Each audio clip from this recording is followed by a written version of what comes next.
Hello, everybody. Thanks for joining us again today. We have Paul's going to join us again today.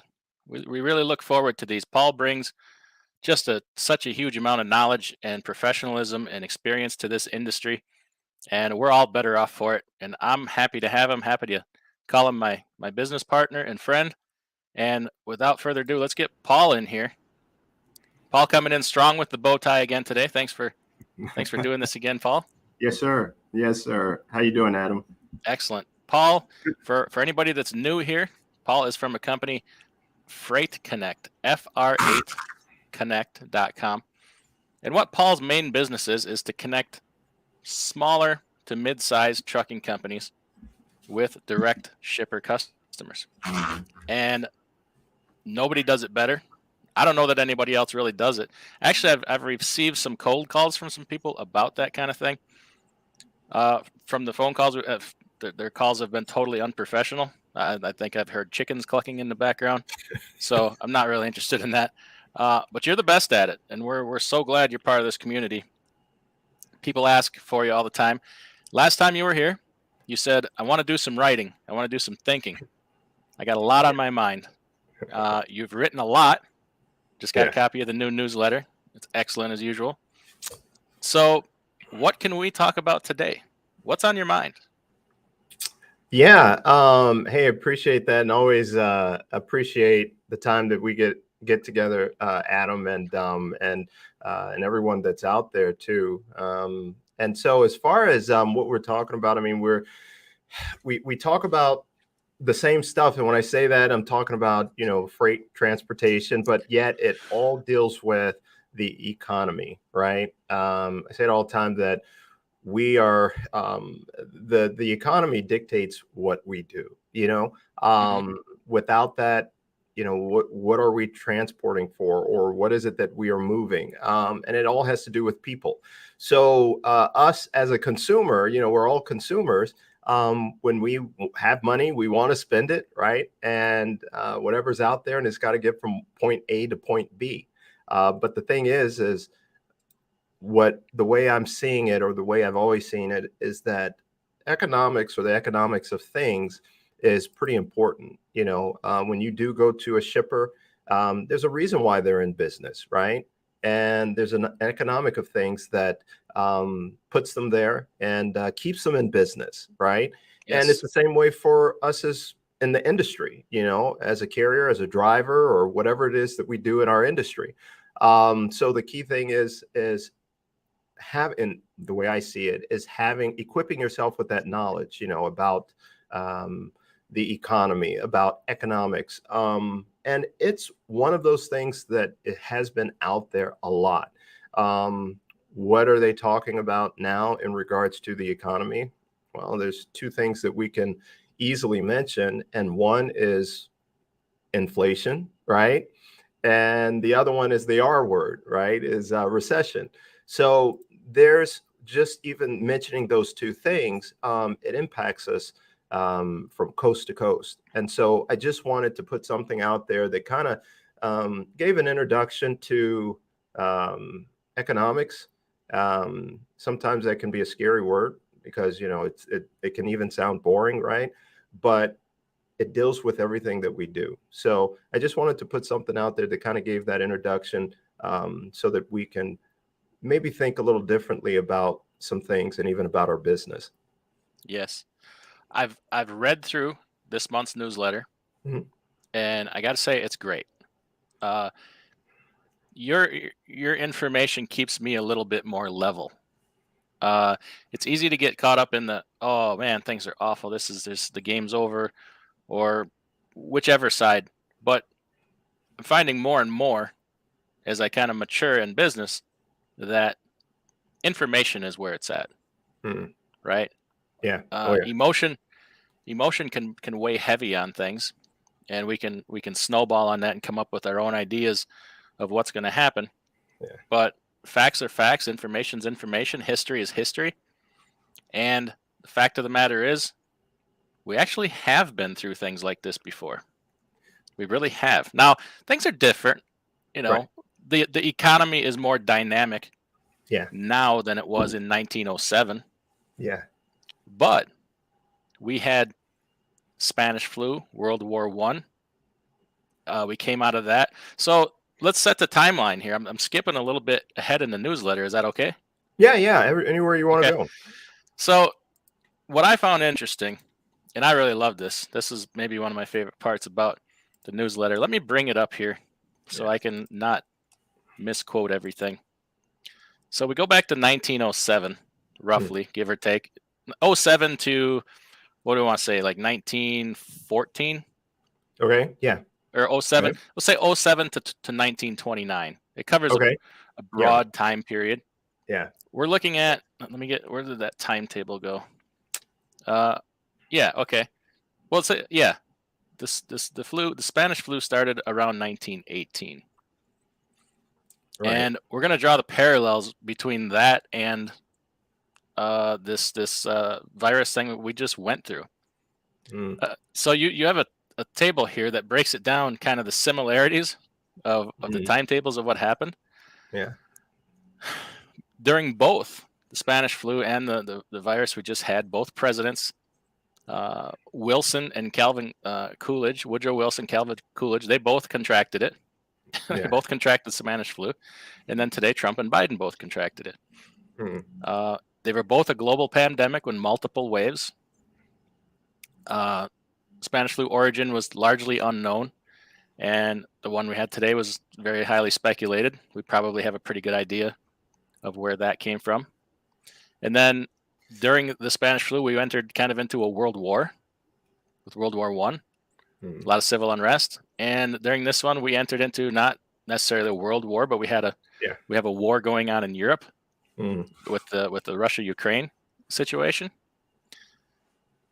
Spanish flu was not largely publicly discussed, especially in the beginning.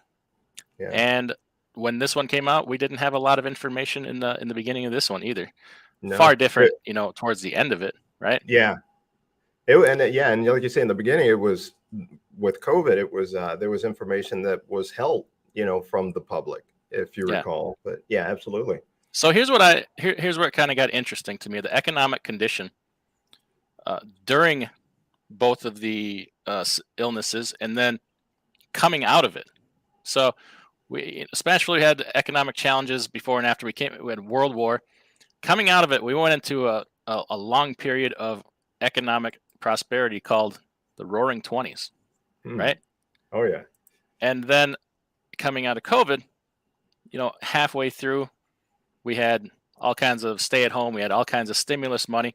When things started to open up, the economy went kind of bonkers there for a while, but it was much shorter lived.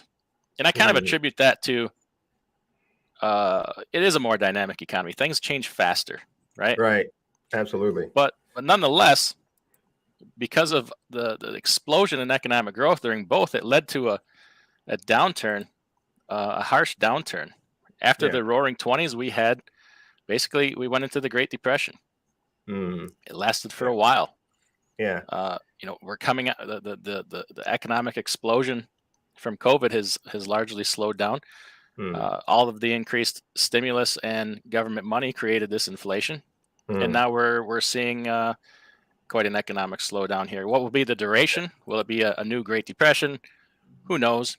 Right. The boom didn't last as long. Maybe the bust doesn't last as long. But I was very impressed by the parallels. And there's a lot more to it in the newsletter. It goes on for 26 different metrics here. Where did you put some time into this? Well, obviously. Yeah. Right. Yeah. Yeah. I mean, it was like I said before. It was, and to be honest with you, there's a lot of stuff in here that I've wanted to put together for a while. And I'm talking about, to be honest with you, for years. And this is just kind of the beginning, I think. And there's information out there that will do parallels from the Spanish flu to with COVID and different things like that. There are people out there that think, hey, we're going to be in for the Roaring 20s, and if you think about it, I mean, the 20s, we're in the 20s, right? I mean, it's 2020 is when this whole thing started, 100 years ago with the Spanish flu. But the thing is that when we look at it, there was a time period back then we didn't have the internet, right? I don't think, right? We didn't have the Yep. No, internet back then. not quite. And hmm? Not quite. Not quite. No, no, no, no, not even close. So, but I the brought the thing is, newsletter up on the screen here for everybody. okay, yeah, absolutely, absolutely. And so, what the thing is that things, like you say, it's more dynamic today, more elastic in regards to, in a lot of perspectives. Um, in regards to back then, people had to go to the store, right, to make purchases. There was a war that was going on at that time. Information was not as freely given due to the fact that there was a war that was going on. Didn't want to, give your enemy any inclination that you were not well equipped to partake in this war. You didn't want to give any advantage to your enemy. So it was that you were not able to talk about the flu, right? The Spanish flu, this thing that was hampering the United States and other countries that were at war. They did not talk about it as well. So with that, there was in Spain, they weren't a part of the war. They were a neutral country in regards to the war. And so they did write about it. They were able to talk about it. And so since they were talking about this thing that was going on, that was getting people sick all over the world, it got coined as the Spanish flu. So, hence Yep. that's how you got the name. But the thing is that today, I think we've had our roaring 20s. You know what I mean? I mean, if you think about it, last year was a pretty good year for for a lot of people in our Well, industry, right? ironically, exactly 100 years after the first Roaring Twenties. Yep. It just instead of 1920 to 1929, it was what, halfway through 2020 to about halfway through 2022, Yep. roughly. Yeah. Cut a few months off the end there. Yeah. And there's a Yeah. whole article, there's a whole thing you wrote here about the Roaring Twenties, how it happened, what happened, and then kind of the role that the Federal Reserve, the newly formed Federal Reserve, played in that. Yeah. The Federal Reserve was new at that time. Yeah. Yeah, it's only what, 100, I think it was 1914. Actually December 23rd, I think it was 1913 is when they were created. And so they've been around since then. And when we hit the Roaring 20s, that was only what, 6 years in, right? Mm-hmm. So with that, there were a lot of theories, a lot of, I mean, we've learned a lot over the 100 years, but yet at the same time, the Federal Reserve, they don't always call it right. I mean, we can just go back a year ago and have the conversation about, is inflation transitory or not, right? And so with that, they make decisions best they can, based upon data, based upon the past, based upon what's going on right now. And does it mean they're always going to get it right? No. And that's been proven, but yet there is a reason for the Federal Reserve. So back then, there was a need, for the Federal Reserve to be heavily involved, in regards to what was going on in the country at that time. Right. They were a little late to the party this time. Yeah. Yeah. You mean today? Yeah. Yeah. Last year, I would say. Right. They were late to act. Yeah. Even back then, they were late to act as well. There was where, in regards to, adjusting the interest rate, they continually kept the rate low to allow a lot of people to be able to borrow money, right? Money was flowing. It was easy at that time, and at that time, the economy was hot, right? And so they really didn't do much to try and slow that down. And so that's what you hear right now in the news. They're talking about the Federal Reserve. They're trying to slow down the economy, and some people might think, well, why is that the case? There are some people out there, things are pretty challenging for them, right? Even Hmm. today. Back then, I think it was 60% were living right. 60% of the population of the US was right below the poverty line. You know, Right. 60%. I think the percentage today is around 13 or so, something like that. Okay. But you're talking about 60%, and that's during the roaring 20s, you know. So That's it was. that's a wide. Then that would be 60% people below the poverty line in the Roaring Twenties, time of great economic prosperity. That would mean there was a wide gap between the haves and the have-nots, even greater than now. Oh yeah. Oh yeah. Yeah. Yeah. It was, I mean, what did it lead to? You know what I mean? At the end, it led to a market crash, right? Hmm. And it led to the Great Depression. Um, Prior to that, I mean, a lot of people back then were trying to keep up with, I guess you could say keep up with the Joneses, right? But they were trying to keep up with the good times, right? Right. And they overspent. You know, there was a lot of innovation that was going on back then. I mean, there were a lot of good things that were going on, right? I think one of the things is the electrification of things, right? Yep. So that helped to produce a lot of things, to make things more efficient. It was a good time period, but I would say it was reckless. You know what I'm saying? And Yeah. It was. There was a lot of frenzy. So people had money to, for the first time, play the stock market, mhm. do all kinds of things, and it Yeah, was frenzy. You can draw a lot of parallels to that with what's going on now with real estate speculation. People are out of their minds nuts about cryptocurrency. They probably couldn't tell you what it is, a lot of right. it, but Yeah, there's a lot of that going on now. yeah, yeah. So are we creating that next boom bust cycle in a lot of things?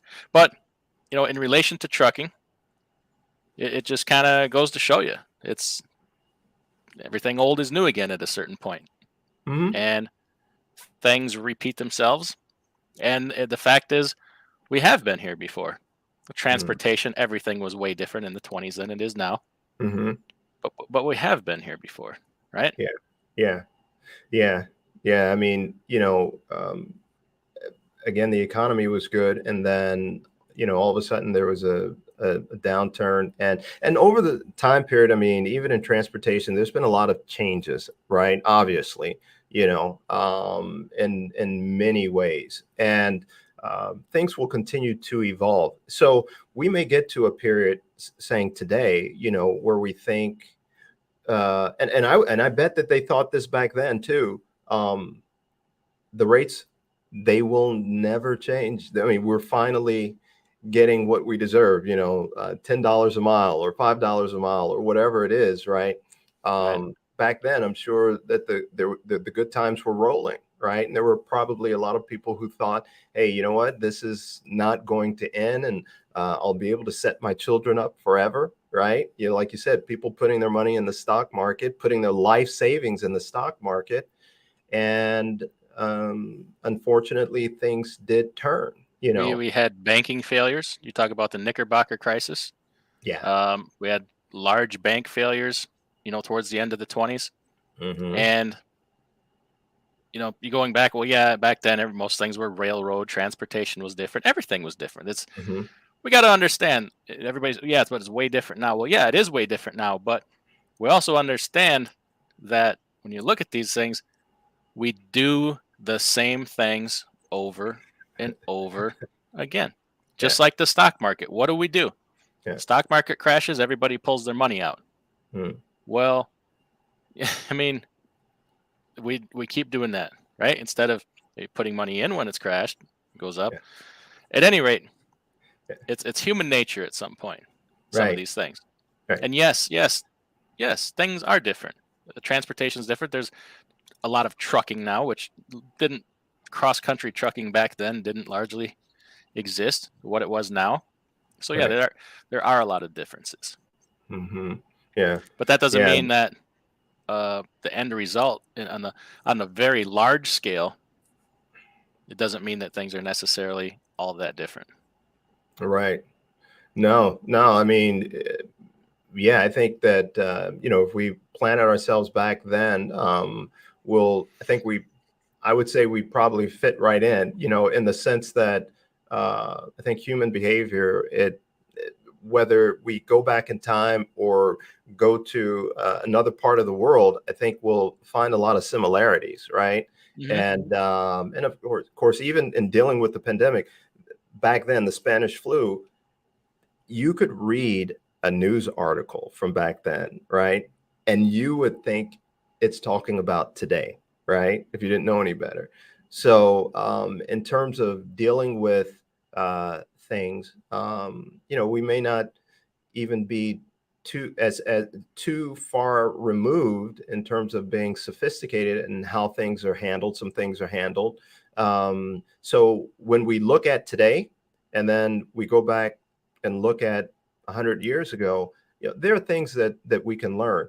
When we talk about economics, really, honestly, the way I look at it, and I guess this is the way it is, I don't know. Economics really is the study of people, right? It's how are we going to behave? How are we going to behave in certain situations? I mean, think about it. The government puts money out there, right? And their expectation is what? Is for people to spend it, Mm-hmm. right? Well, it's not a thing about moving a number here and moving a number there and then everything is okay. Even if you give money, it doesn't mean that people will be influenced how, the government hopes that we are influenced, right? I mean, you can take that money and use it in a completely different way, right? But it is a study of people. How do we react to things? And that's pretty intriguing to me. Um, so, there's many numbers out there that exist talking about labor, talking about transportation, talking about housing, talking about population, all these things do matter. And when we are moving freight, in our business, we're looking for opportunities. I know that we're not thinking about all these different numbers, and we probably shouldn't be, right? But I think that there is an opportunity to get some kind of basic understanding of it, to the point where we might be able to make better decisions for our own business. Yeah, and I like the fact that this newsletter and this history lesson kind of came at an opportune time for me, Hmm. because I know you don't follow it, so kind of let me tell you what's going on here with YouTube trucking. It's the sky is falling. Everybody's going out of, I'm out of business. This is terrible. People are screwing us. We need some perspective. We need some information thrown into the mix here. People are losing perspective of what's going on. Yeah, Hmm. it's not great. It's not what it was. Fuel prices are high. Freight rates are down. Hmm. Volumes are down. Trucking will continue. Trucking companies will continue to exist. Hmm. You can continue to exist. Don't this all this negativity is starting to weigh on people emotionally. I think. Hmm. I think some people are making some rash emotional decisions, possibly instead of sitting down, maybe coming up with a different plan, a better plan, maybe some things we can change. We have Hmm. a we actually have a lot that's in our control. We can change a lot. We can change equipment. We can change our operation. It's one thing Hmm. about being an owner operator, being the boss. You can make that change. Hmm. Yeah. Not saying it's going to be easy or it's going to be cheap. Yeah. Not for everybody will it be practical, Hmm. but uh, people seem to feed off that and feed off each other, Hmm. and it snowballs. So I thank you for kind of bringing some insight here. Yeah. I needed it. Sometimes we all need to be talked down off the ledge a little bit, but it's not over. Trucking's not over. Nothing's over. Right. Things are just Right. going to change. Yeah. Yeah. Yeah. It's if you think about it, I mean, I think about Walmart, I mean, I know it's a big store. There's a lot of people don't like Walmart, there are those that do. But I mean, it's huge and it's been around for a while, and, they've gone through changes and continue to, and it's an economic struggle for them even now. You know what I'm saying? In regards to all this inventory that exists now. I mean, look, you and I have had this conversation. We wrote it in our newsletter. Matter of fact, I mean, I end up going back to the October newsletter of last year. That's almost a year ago.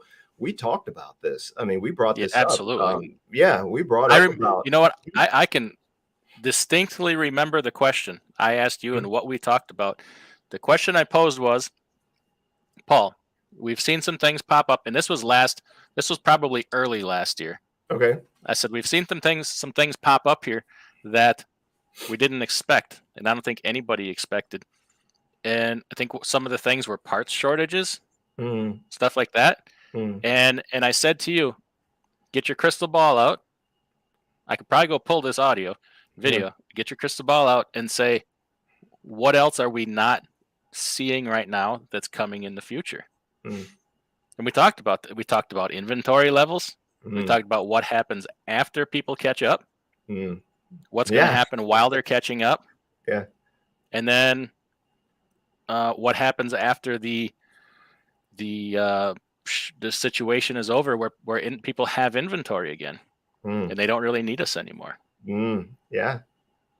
Yeah. And talked about in regards to that things would change. Right. Absolutely. That things would change. And to prepare for that. The one thing in regards to the inventory, I know we talked about was, well, and this is again, way before it ever was an issue. Because the key thing was, let's get as much inventory as we can in so that we don't put ourselves in a situation where we're without it. Right. If something like this were to happen again. Now, come on, the pandemic, it's 100 years, when it happened to this extreme. It was 100 years ago when it happened to this extreme. So the answer does not seem to be, let's load up on inventory, right? So that we can be prepared in case this happens again. I mean, then you're just going to be having stuff stocked for over, for 100-year period for the next 100 years in case this thing happens again. That doesn't quite make sense. So if you're pulling forward for 100 years, for inventory to prepare for a situation like this, it seems like it's going to put you in a predicament, right? So if that happens, because one of the things you and I said was, okay, why were people spending? They had stimulus money, right? That was going to go away. And once that went away, then there was going to be a change in the spending patterns, right? And it would be less spending. There would be less movement of freight. And so we get to a point where that did happen. That happened earlier this year. But I'm pretty sure that we even talked about that increased giving people money to spend would cause inflation. I'm pretty sure we talked about that too. Oh yeah. Yeah. I mean, and at the same time, at the time, we didn't do our research, but if one did, we could go back to a time period, right? And be able to see that this would probably happen, because these things did go on back then, right? I mean, when you get to the roaring 20s and then people are just spending, right? It got to a point where there was an overproduction of stuff, right? Right. And prices had to be dropped. There were layoffs and all these different things did occur that ultimately led to the crash of the stock market. And then ultimately the Great Depression. So there are some things that we could pull from 100 years ago and see what happened. Now, how did they deal with it? It doesn't mean that we're going to deal with what's going on now in the same way, because I think that there are a lot of safeguards in place, a lot of things that that would not allow us to fall into that situation. Again, as you indicated already, the Roaring Twenties, that was a decade long. So, I mean, 1920 to 1929, when the crash happened, I think it was like September, October that the crash happened, 1929.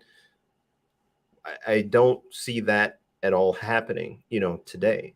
But I do see us having some struggles, especially trying to recoup from, from COVID. Yeah, we will certainly have our events.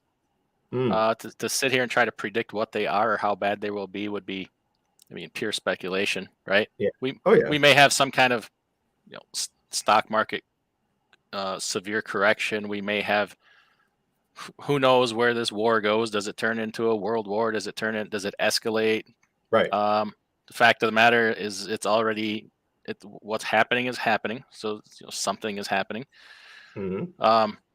Not really trying to predict the future, but it is a pattern repeating itself. We have had a correction in the stock market. Has it been a Black Friday type crash? No, but things are more controlled now. We have, if the market crashes too hard, they'll close it, for a little while, like they did on 9/11. Yeah. So things will look different. Let me just take a minute here and acknowledge everybody. Thanks for coming in the chat.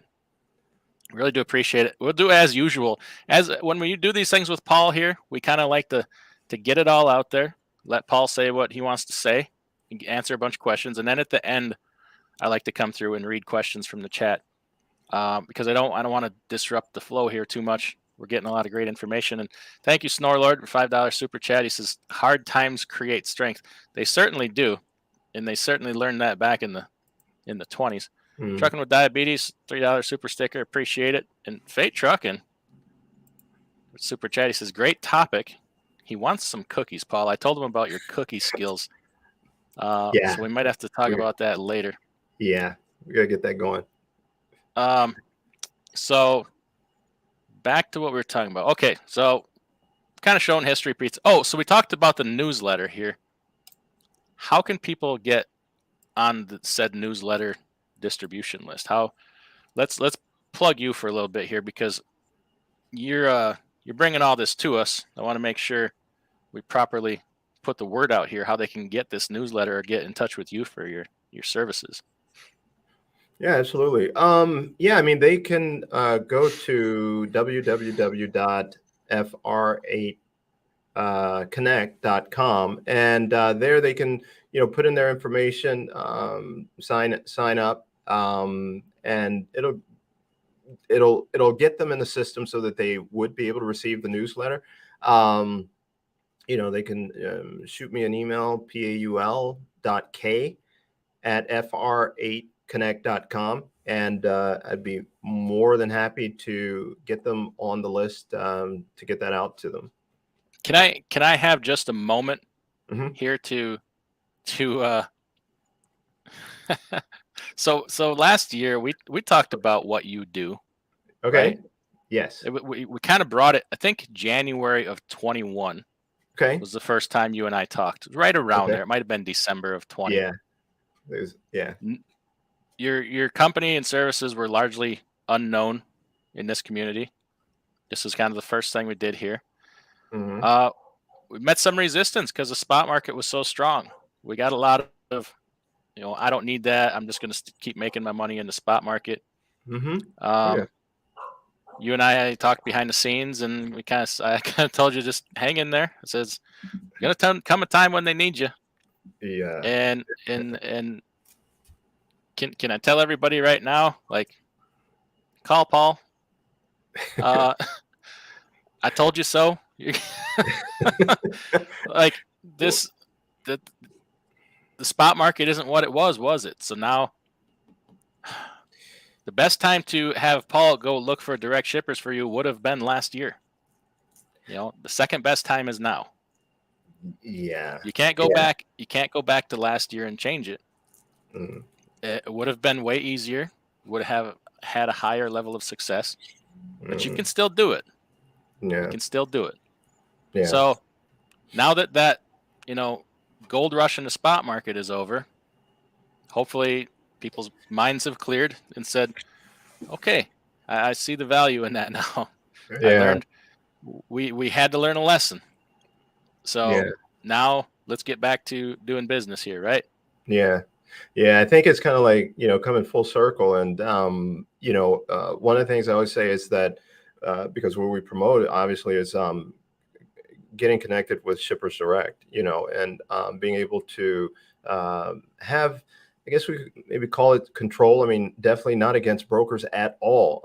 It's just the fact that if a lot of people get into this business and they get into it because they heard their uncle was in it, or they knew somebody that was in the business, and they've had plenty of conversations.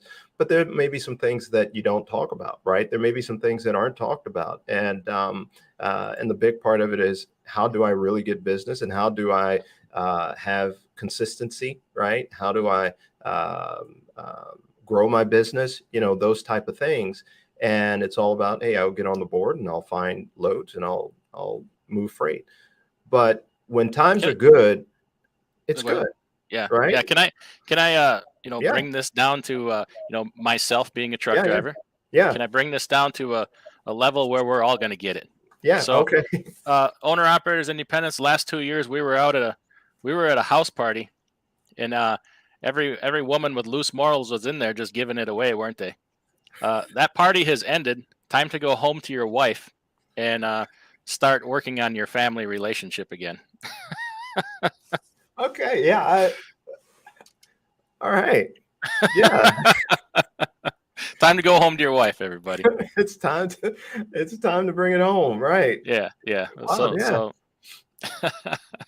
Yeah. sorry. I just forgot about what we were talking about, or what I was saying now. But No, we were talking that, about the opportunity. The timing of the opportunity to do something like that.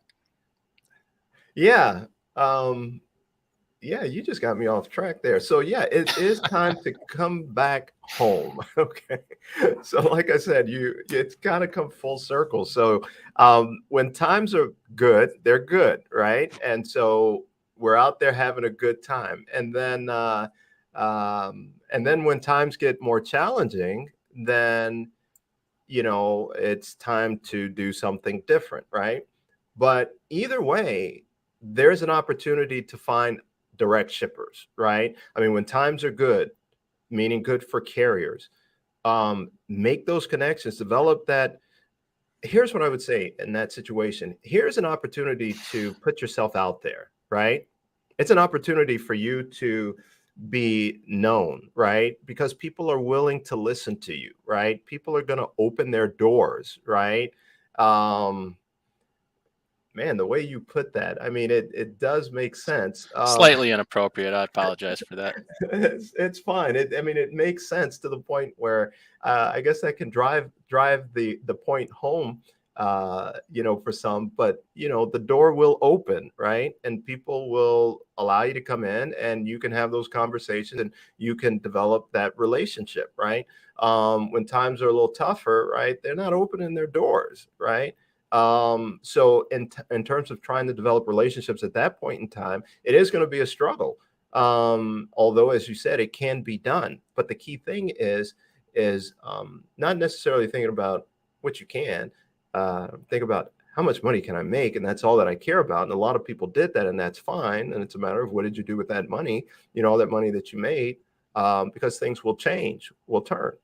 But also, what did you do about developing those relationships? Right. That's the And key. so the conversations are going to have to be a little bit different than they were last year. So last Oh year, yeah.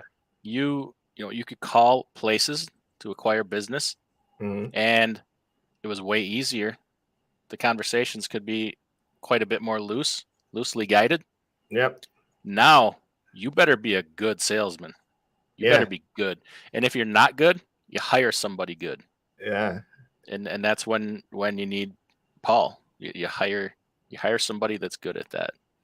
Yeah. Uh Cash is king. Tip your host, Scallywags, appreciate it. TBT says it wants to know how to super chat Paul. You call him. We got to put together a cash app for Paul, so people can send you tips for some of these nuggets you drop in here. Mark Ely, appreciate it. So where did we want to go next? Then we talked about the newsletter. Yeah. What else did you kind of discover in your writings or your thoughts here? You put a lot of things together. Yeah. Yeah, I mean, well, going back to like you say, 1907 to 1929, we've got a lot of years between 29 and to today to cover, right? So I'm really interested in being able to do that at some point. But again, just going back to then, I mean, it's just so crazy how you see the parallels, between then and today, right? And it just gives such a different perspective of things, And as you said, it brings some type of I'm not, I guess, a calm spirit, to things in terms of how you see things, because it gives you some hope, right? It gives you an opportunity to say, okay, let's kind of clear the noise, right? Yes. And understand that Walmart is still going to have a need tomorrow. It's just going to be different, and they're going to be doing things in a different way. One of the things that we talked about, again, going back to October, that with all this inventory, they're either going to have to put it on sale, right? To get rid of it, or they're going to be able to hold it so that when next year comes around, this year, they'll already have this inventory if it's still in season, right? And then there was something else that we came up with, but that's what we're hearing now. If you turn on the news, it's like a big deal, at least Yeah. in the news. They've canceled something like $2 billion worth of orders. Did you see that? No, what happened? Yeah, Walmart. It was on. I don't think it was Freight Waves, but it was in the headlines here on my Mhm. feed that Walmart canceled. I think it was $2 billion worth of orders due to high inventory levels. So that means that that's not coming over on the boat. That's been canceled, Or right? unless it was domestic, orders. I don't know Right. the source of the Maybe a orders. combination or whatever, right? Yeah. Um, Well, no, I did not hear that, and that's because they're trying to figure out what to do with their current inventory. Is that right? Is Yeah, that who knows a lot of that, and they could have over ordered in anticipation of not knowing how long the high purchasing rates were going to last. right? It was, a lot of things are hard to predict. They may have thought, maybe we stock up for holiday season early this year because we don't know if the supply chain issues are going to be any better. Mm-hmm. Right. Um, Something just kind of a thought I just had too. If you go back to the newsletter, and we were talking about coming out of the 20s after that, and then the Great Depression. Something we didn't mention in there was the Dust Bowl. Oh, The Dust Bowl had a massive effect on the U.S. economy. So it did. right now, okay, and then after the Dust Bowl, the Great Depression, when that stuff kind of started with the New Deal started to shake out, we went into like kind of another section of the Industrial Revolution, right? With Hmm. this massive advancements in the automobile, production, you know, things like that. Yeah. So we're coming out of what we're coming out of right now. Is it a Dust Bowl? No, but we have severe droughts in Texas, Oklahoma, parts of Mm-hmm. the South. Yeah. Um, they're starting to kill cattle, so we have some circumstances coming out of that. Mm-hmm. Interesting to see because these parallels just run perfectly. Okay, Mm-hmm. so what's coming for us then? Are we going into a new just explosion in advancements coming out of all these situations? Yeah. Well, I Certainly. mean, mm-hmm. Oh, go ahead. No, go ahead. We've seen large advancements in medicine and medical devices and all these Mhm. kinds of things. Uh, we solved a lot of issues of the Dust Bowl with the way we grow crops and things like that. So we probably won't see that kind of effects from that, but we could have some long term droughts. Mhm. Uh, and then we have a lot of things pending technology and industrial wise with artificial intelligence. Mhm. Coming out of all this downturn or whatever we're coming into now, coming out the other side, do we then see that explosion in AI and autonomy and EV type things? Yeah. Is that the timing on that? I don't know. Well, I mean, and you think about it, I mean, you go back to, again, back to the 20s, and with the electrification of things. I mean, what happened? There was an explosion of consumer goods, right? And the Yeah, production of consumer goods and easy credit and being able to purchase these items, right? And have this stuff delivered to your house, and have the TV, the washer and the dryer, and all these different things, right? I mean, it's just pretty amazing. And having a house, right? Car, automobile, right? mhm, So all that was new. That was new. It allowed for more consumers, right, of those type of products, and invention and innovation. So all these things were happening back then. So today we have these things, and it's a lot of innovation that's going on. I mean, the car has been around for a long time, right? mhm. But now we're talking about electric vehicles, right? We're And talking about autonomy. and autonomous, right? Autonomy, absolutely. So we're even talking about like flying vehicles. I mean, that's out there as well, So The there's technology is actually there. We've talked about it forever, but for once in history, we have the technology now. it's and that's the thing, over time, think about it. Back then, there was not a vaccine, right? At that time. I mean, it seems like that's the difference between then and today. Otherwise, everything is pretty much the same. People were going, they there was a war going on, so they did have people going to work, but what they did was they staggered their hours, and tried to Right. come up with different solutions. Did the And now we have distancing. work from home. We have work from So, home. you know, we I guess what it comes down to, the economy was reinvented, and we're reinventing the economy right now. Bingo. Right. Economies It's boom, it's economies evolved bust, but after and they evolved. bust, they evolve. They get is a reinvention that we will like or agree with. No, Right. it happens. Yeah. I don't. We probably won't like it, but it's still going to get reinvented. Do you like, for you, do you like being able to work from your home office, your own office? Do you like that, or would you prefer to go into an office?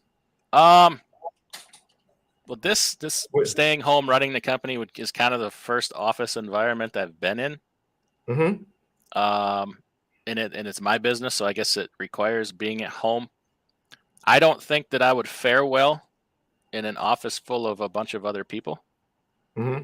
because I don't necessarily play well with others. I'm kind of old school. I think that Mm-hmm. when you're at work, you better be working and not sitting there pissing around on Facebook Right. on the Right. company time. Yeah. That's Yeah. just me.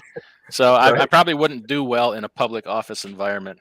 Right. As far as if it was like a factory or some kind of job I had to go to production, I don't mind going to work. Mm-hmm. Um, but I don't mind being here Yeah. at home. Do you It think you're wasn't really what productive? I set out to do. It was necessary. Is necessary. And do you feel like you're productive, in your situation, or in working from your home office? Yeah, Oh, I think so. I mean, I have moments where I got to catch myself and like get back to work or stop doing what you're doing or yeah. whatever, you Yeah. know. But yeah, I think I'm. Do I get everything done? Not necessarily. Yeah. Sometimes you have to prioritize, Yeah. and I do. I put in a lot of. I have to, especially lately here. I have to make myself walk away. There has to be a point in the day where you're done. Take a break. Yep. Or 'Cause done. even my Right. wife's like, you can't sit in that office all day till 10 o'clock at night. If you're going to do that, we're not doing this. Right. Right. And it's funny. 4 o'clock, my dog comes and gets me, and like it's time to go for a walk. And then Uh-huh. if we do that, if I come back in the Yeah. office after like 6 o'clock and try to work till like 8 or 9, Yeah. uh, they come and let me know that Nice. this isn't what you need to be doing. So So you have bosses that tell you to stop working, not to get to work, but to stop working, huh? yeah, I have. largely in my life been accused of being a workaholic. But my answer or defense to that is always be, well, there's worse things I could be. Yeah, I that is could be a true. drunk. I could hang out in the bar all night. I could do whatever. Yeah. But come to find out, that's not a acceptable answer. No, I'm sure it's not. But at the same time, it's like it's what it takes to get somewhere. Like Yeah, if you want to get there, you have to be different or do something different. absolutely. Be obsessed or be average, right? Right. No, absolutely. And here's the thing, that when we have these disruptions, I mean, and I'm going to use you as an example, man. I appreciate what you said there. There's a lot of people that have been working in an office setting, right? And whether it's, hey, this is the gig, right? This is what I'm doing now, or whatever, or they don't know anything else. This situation has given people an opportunity to work from home, right? And to be able to find out, hey, what is this like? Not only to experience that, being able to work from home, the employer has had the opportunity to see what that's like, to see, can we be more productive in this scenario? I mean, it was a forced situation, right? But even for those employees, they may have found something else that they would want to partake in, in terms of a different work environment, right? Or even a whole new career, so my point is that there's opportunity that does come from something like this, right? When we have this type of disruption, not just from innovation, but innovation allows some of these things to occur. So with the innovation that we have today, being able to work from home, they might not have been able to do that back in the day, right? 100 years ago. But today there are so many things that we can do that are possible. And in our industry, with even just with this, the past 2 years, there's been a lot of technology that has been pushed, maybe not even newly introduced, but there's been money thrown at it to push it along and say, okay, hey, let's try this thing. Let's put money into this innovative thing in transportation, and let's see if it sticks. Let's see if it works. Whether it's Right. or whatever it might be. But my point is that the disruption, it gives an opportunity for advancement, right? It requires us to do things that we didn't do before, or experiment with things, or to be tested, right? I mean, the transportation industry was tested, over this 2-year period. Things don't move as easily as the demand for freight, right? Meaning trucks don't just appear out of nowhere when they're needed, right? Right. The ports don't just grow bigger and more people show up to handle all that freight that's coming in. So it gives an opportunity to figure out how to do things better, It, I'm glad you mentioned that because for the last 2 years, there was a lot of lessons to be learned, as you said. Yeah. Now, whether or not we chose to learn them, so the shippers and receivers learned a lot. They learned an enormous amount about supply chain, how to, if they can help it, not let these things happen again, how to make some adjustments. There was lessons for us to be learned, and if we didn't learn them, we're going to get left behind. As a small spot market operating companies, if we did not learn the lessons that were there to be learned for the last 2 years, we're going to be left behind. And who do we have to blame but ourselves? Sure. Yeah. The lesson was there. We lived them. We're living them now. Okay, I guess. Okay, well, rates suck. We'll bow out, or we'll say, okay, here's the lesson I learned. I'm gonna, deal with it. I'm gonna take action, change what I can change, and carry on, or not, or not. Some people, if you don't want to, that's all right. There's no harm in bowing out or doing something else if that's what you want to do. Right. But in a roundabout way, if I chose to do that, I can't then go blame somebody else for me not wanting to learn the lessons that were there for the taking. Yeah. Right. Right. I have to bear some of that responsibility. Yeah. Yeah. And with that, I mean, and it does I go to, thinking about, the course that we offer in regards to the sales training course. Um, if you this you've mentioned it before, there was a lot of entry, right? A lot of people that got into our industry, got into this business, got their authority this year even, and it was at the point where we were coming up on the downside, in terms Hmm. of freight volume, right? Now, in our industry, when there is a lot of freight moving and a need for more carriers or more trucks or whatever the case is, that will eventually happen. That will eventually increase, right, to meet the demand level. The question is that level sustainable? Because when it does, if it's not and it drops off, then we're going to have an abundance of capacity, right? We're going to have more carriers than are needed, and something will happen, right? There will be those that won't stick around in this business. But the question is, what are you getting into the business for? What, right? Why are you getting into the business? Now, it can be, hey, if you just want to make some money for that small time period, so be it. All right. No, that's fine. If you plan to get into the business and you want to stick around, right, then you're going to do something different, or you should do something different.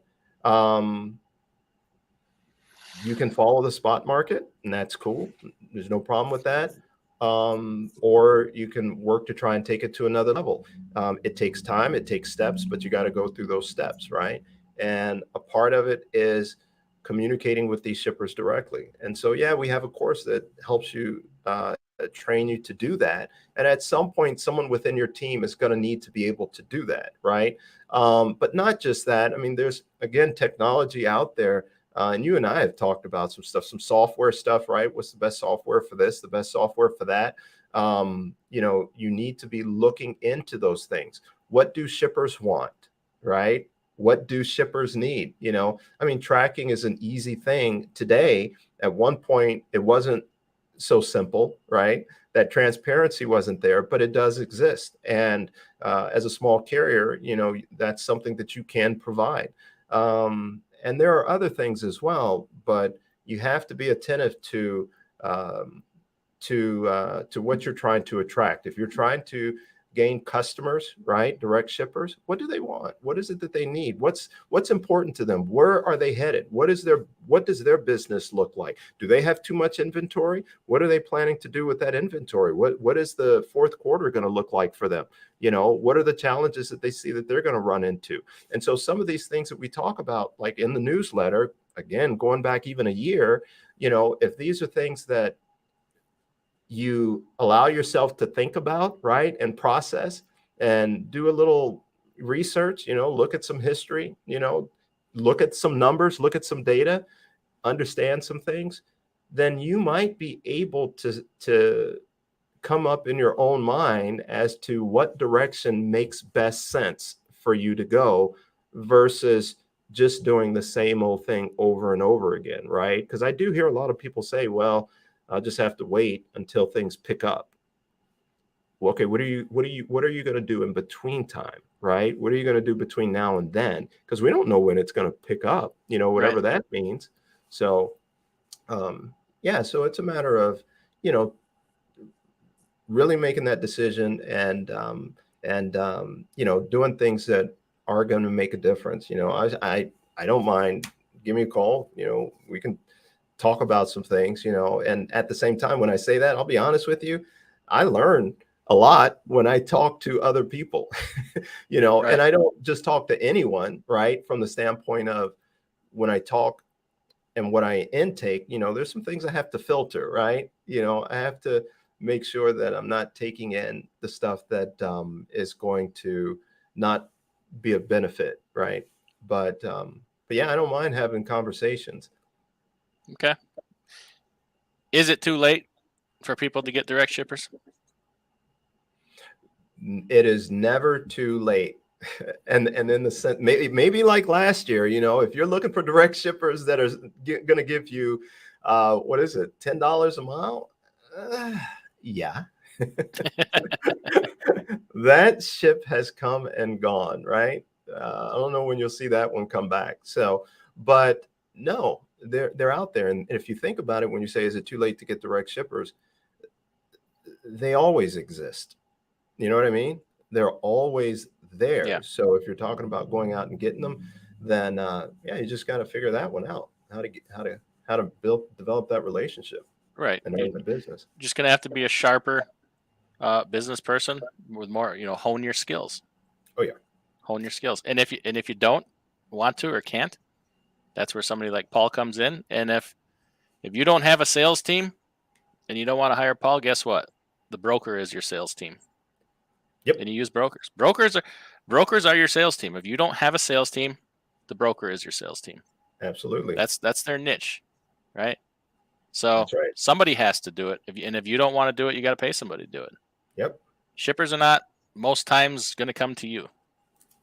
Nope. Occasionally, you might, have somebody give you a call out of the blue, but it is as the ball is in your court mostly. Yeah. Yeah. And the difference between that, I mean, like when you say brokers and they're your sales team, you're absolutely right. You have carriers, and you know this, they go all over the country, and therefore they deal with a lot of different brokers, right? So it's the spot market, and they're getting different freight, different shippers, different brokers. And then, but you can have brokers that that it could possibly feed you consistent freight, same freight coming out of the same area. But if you're going to go direct, then you're talking about working with a shipper that single shipper. I mean, they might have several different locations, and they may have a location that has a lot of freight. They may have freight that is consistent, right? But you do have that direct communication. There's a lot of benefits, obviously, to working with the shipper direct. But it may require you to do some things differently than you've been used to doing, right? That doesn't mean that you're there at their every beck and call. And me saying this, I'm starting to remember, yeah, Adam, you know what this is all about, right? In terms of, working with direct shippers, the benefits that exist. And I mean, I guess I don't think I've ever asked you this before, but what are the downfalls to working with the shipper direct? What have you experienced? Let's see. I haven't really had any downfalls. I guess. Or challenge anything? How do I say it? So last year, my direct rates were pretty good. They weren't $10 a mile like you'd see on the spot market, but they were really good, and they still are. So I guess when things are booming in the spot market, you're not going to get that. But I tell you what, when things are busting in the spot market, I'm still at the same rates I was last year, and some of the lanes have gone up a little bit. So it evens out over time. Yeah. How's that? Sometimes you need to sacrifice a little bit to serve the customer. So if I book some extra loads and I'm gonna broker it or whatever, I can't fail on them loads. So if somebody bails out on me, guess what? My happy ass is jumping in the truck and I'm going and hauling freight. Right. When I should be here doing something else.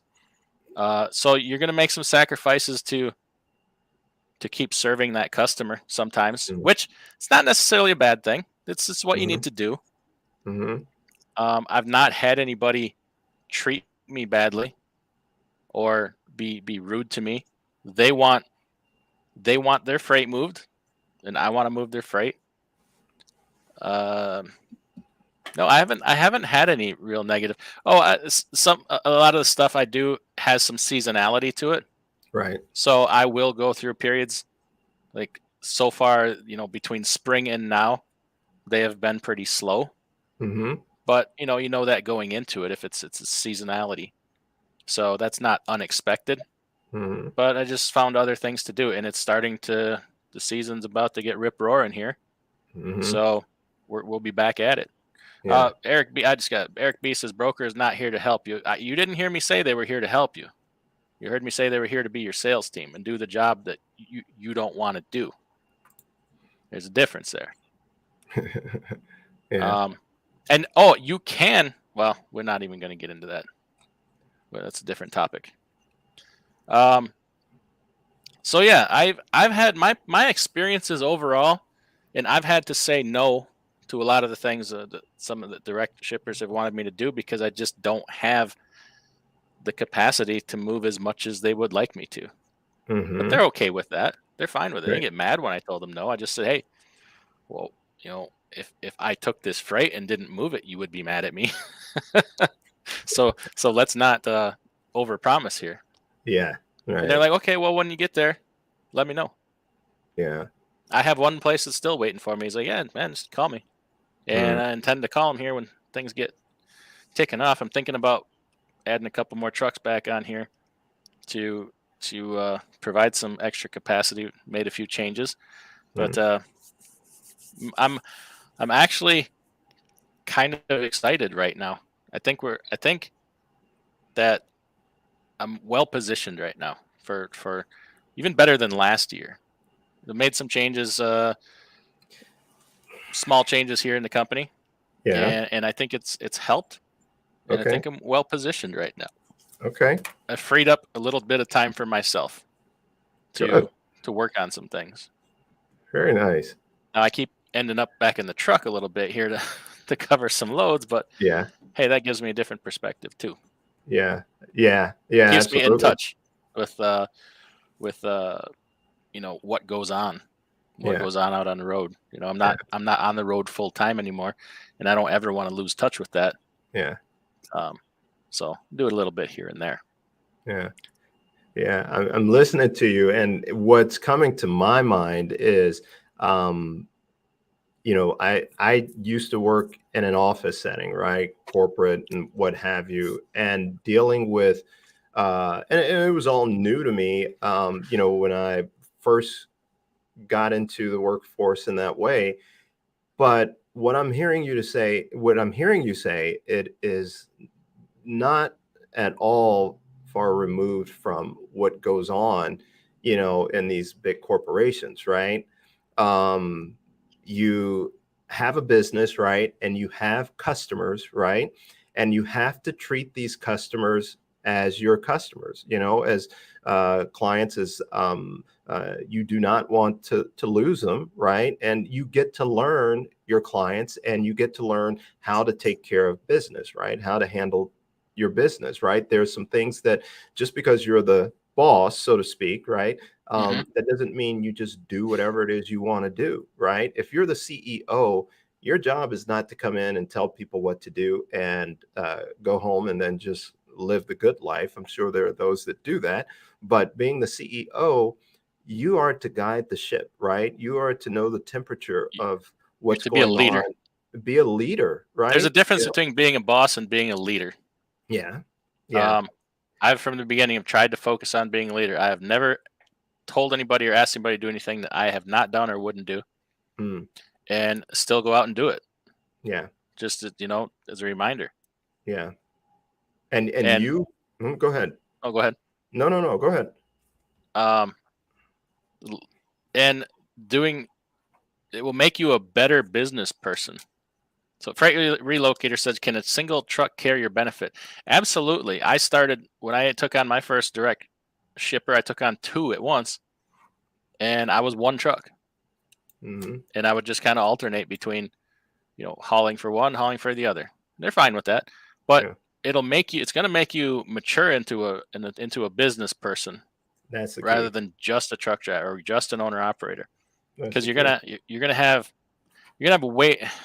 And I guess what I mean by that, you're gonna have way different conversations with them that you're not gonna have with anybody else. You're not gonna have those kinds of conversations with a broker Hmm. or probably anybody else you deal with. So it's gonna probably make you see a few things a little bit different. Like um, we all get mad. Okay, a broker screwed us over. We're this and that. We're mad about this. We're gonna do that differently. Well, you're gonna have something eventually go wrong with a direct customer, Yeah. but you're probably not gonna get mad about it. You're probably gonna be like, okay, all right, well, we'll work this out. We'll get through it. Doesn't happen all the time. Right. This is the first time it happened. I had an issue like that where I got a load rejected. Hey, um, we, the customer and I, we worked it out, and we kept doing business. Neither one of, they were apologizing. I didn't hold a grudge. It was nothing. Yeah. So Yeah, that's one thing that wherever I have been, I've been in sales for a long time, and I've always said the only way that you're really going to be able to develop that type of relationship where there's say some loyalty, right, that exists is, well, this is, I guess, one of the ways, is that is when things go wrong, how do you handle the situation, right? That tells a lot, right? And so if I have a situation where with my cell phone, I don't know, and I've got a situation going on, whether it's my fault, their fault, who knows, but how, and I might seem to be, that customer that from hell, right? And it's like, man, I don't want to deal with that person, right?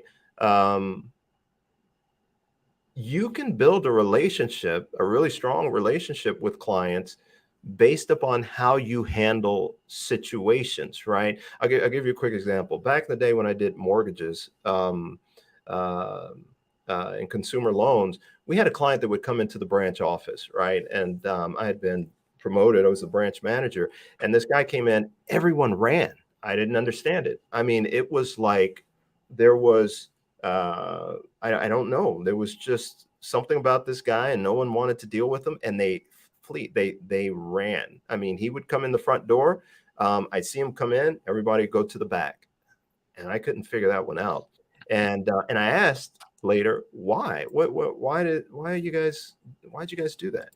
And they said, oh, he's just a pain. He comes in, he gripes about this, doesn't understand that, and on and so forth, and blah, blah, blah. And I was like, okay. I hadn't had the experience with him yet, right? So I was like, all right, well, next time he comes in, I'll deal with it. So he came in and everyone left and I went and I greeted him and what have you. And they were exactly right. He just griped about this, griped about that. And I told him to come into my office and he kept griping, right? Wouldn't let me talk. So I went ahead and I just closed the door, pulled down the blinds and sat there and I listened to him again. And I tried to get a word in. He wouldn't let me. And at some point, I decided to slam my hand on the desk. I mean, I slammed it hard and I just looked at him. I said, look, I've been listening to you, right? And I feel your pain, but there are a couple things I need to say because I think I can help you. And he just sat there. I'm not saying slamming your hand on the desk is going to work every time, but I had to get his attention. And I had to understand him first, right? That was the first thing I felt like I needed to do. And I believe that I did, and I made sure that he knew that I understood where he was coming from. And I told him, here's what we're going to do, right? I laid out the plan and we ended up like redoing his loan and all this good stuff. But once we got at the closing, right, to sign the papers, he said, Paul, this is what I should do, right? And I said, yeah. And then he said, the only reason I'm doing this is because you're telling me that this is what I need to do. And he was so calm. I mean, this guy, we built this good relationship and this rapport and all that good stuff. And I think I was 24-ish, something like that, 23 or 24 at the time. And this guy was over 40, right? And I thought about it. And I was like, oh my God, this guy, I don't even own a house. And he's going to do what I'm telling him to do. And I was like, I started questioning myself at that point, right? But the point is that I had built a relationship with him, right? And that relationship grew stronger, but it came out of not the best of situations, right? mm-hmm. And so what I'm saying is that a lot of times we can run from situations, right?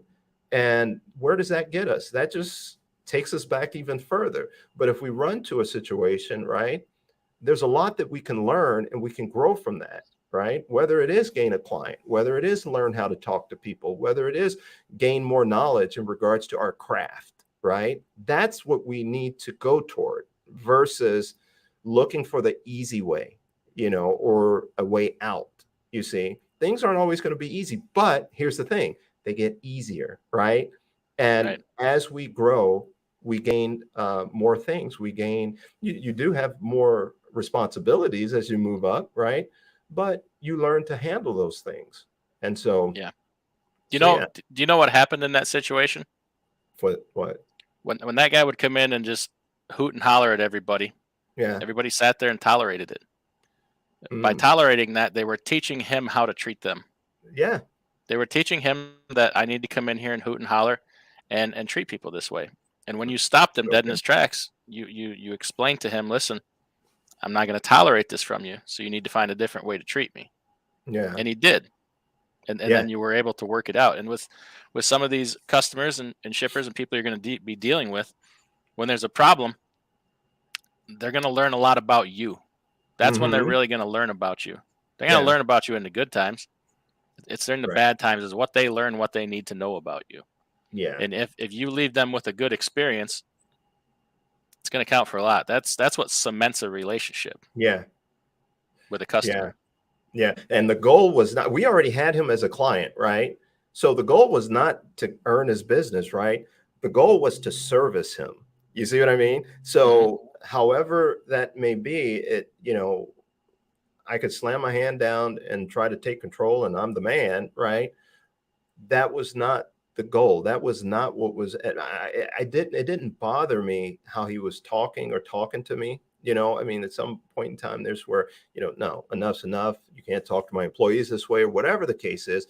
But if your mindset, again, CEO, right, is, hey, how do we move this company along? I got to understand that it takes people, right? So how do we guide this ship so that our people are being taken care of, right? Meaning our employees, right? How do we position our company so that it is a company that is desired, right? Our product is something that is desired. How do I do that with my company as a carrier, right? How do I position myself so that this is a company where people want to come to work and where people want to give me their business, so we definitely have to have that mindset, because it can't be gimme, gimme, gimme, right? And me, I got to get this out of uh, all about what I'm going to get, because you're at that point you're limiting yourself. So it does go back to when you say how do people treat you, right? And it depends upon how you treat others, so yeah. Excellent. Excellent. So we've covered a lot so far. Do we want to, do we dare dip into our crystal ball one more time? Oh, yeah, we can Do you always think that go. well is run dry, or you think we shake it up again and take a look? Well, okay, when you say dry, what do you mean by dry? Did, What did, like what? did we use up all our pixie dust and Oh, with making some predictions and having it work out? well, here's what I'd like to do, to be honest with you. Okay, so we have the newsletter, right? And whoever is interested, yeah, I'm going to put the whole thing out there, right, for whoever wants it. So, however they can get in contact with me, we'll get it to you, right? There may be some people listening that already have it, because we did send it out yesterday, but eventually, where we would go from here, we'll talk about some more things in regards to what's happened in the past, what's going on now, but then also work to get into some data as well and look at that and try to come up with some ideas as to what we think may happen over the next 3 to 4 months, right? But I kind of would like to do that as a maybe a group thing, right? Okay. So, what I will say is this: I'm still working on like putting together some numbers and things like that, and then I'd like to get that out, and then maybe in that next newsletter that we put out, right? And then Okay. talk about some things, and then maybe look at that crystal ball at that point in time. Is that fair? Yeah, I do. I kind of wanted to talk about something that kind of seeing in the equipment market. Is that Uh-huh. is that out of line? No. Okay, so back way back when earlier this year, Hmm. people were asking, "Are trucks going to crash? Are they going to get really cheap?" I think I said they're going to go down, but Hmm. probably not as much as what we're thinking because of other things going on with parts and inflation, and that's Right. that's kind of come true. So Brand new truck prices are still sky high. Mhm. You're well over 200,000 for a lot of these trucks. Wow. I don't know who's buying them. Certainly not. And used truck prices, while they have come down, Yeah. there's a big gap here. What's happening at the dealerships? Used prices have come down a little, but not nearly what they should be in relationship to what's going on. A lot of it, maybe they overpaid when they took them on trade Mhm. or brought these trucks in. Mhm. But there's a massive gap right now between new and used truck prices. Is there? Yeah, Mhm. which and then you have auction prices, which are auction prices are plummeting. Mhm. They're falling through the floor. So you have two very big gaps here. A large gap between new and used at the Mhm. dealership level, Mhm. and then you have another large gap between used at the dealer and used at auction. Mhm. I think the dealerships are going to get pinched hard here and not be able to sell trucks. Mhm. Number one, I don't know a lot of people going out and spending $270,000 on a brand new truck, Mhm. especially in a declining market. Yeah. And number two, the the used trucks on the dealer lots, they Mhm. can't come down that much in pricing because they got too much into them to bring them in. Mhm. They're going to Mhm. have a hard time selling them, especially Mhm. with low demand. Yeah. So it's going to be very tough on dealerships here for the foreseeable future, in my opinion, Mhm.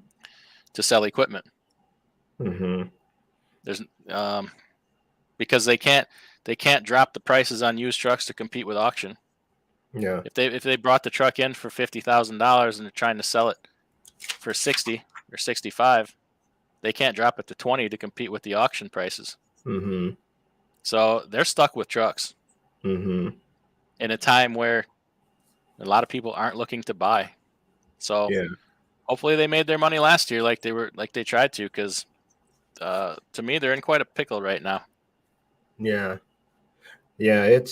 I mean, even when you're talking about, and we're talking about, I want to even, it feels like it was a couple of years ago. I can't remember. No, I have to say it was last year with these vessels, I mean, these vessels moving these containers from overseas, and there was a lot of money that was made last year, in that industry, the vessel carriers, and there was a lot of money that was invested in, getting new equipment, right? I mean, tons of money, and they don't build those ships; they don't just pop up overnight, right? It takes Right. time, so they have to put in an order, and there's a lot of money that was put in to upgrading, but I the question is that did they anticipate the freight being around like it had been, and I had to back then I was like, it just doesn't seem to make sense to be putting out the money that they were putting out at that time,